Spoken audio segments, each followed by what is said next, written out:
You know your opponent, Senator Sanders, has been hitting you on Wall Street contributions, and including some paid speeches that you did for Goldman Sachs, among other banks. Let me ask you this.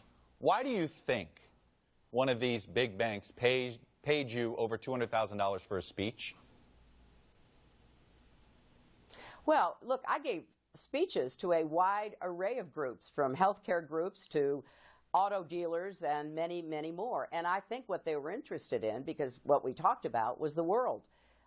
Coming off of 4 years as Secretary of State in a complicated world, people were interested in what I saw, what I thought. They asked questions about matters that were on their minds. A lot of interest in the bin Laden raid, how such a tough decision was made, and what I advised the president. You know, I think Americans who are doing business in every aspect of the economy want to know more about the world. I actually think it's a good conversation You for don't people think to be having. You don't think they expect anything in return? Absolutely not. You know, first of all, I was a senator from New York. I took them on when I was senator. I took on the carried interest loophole. I took on what was happening in the mortgage markets. I was talking about that in 2006.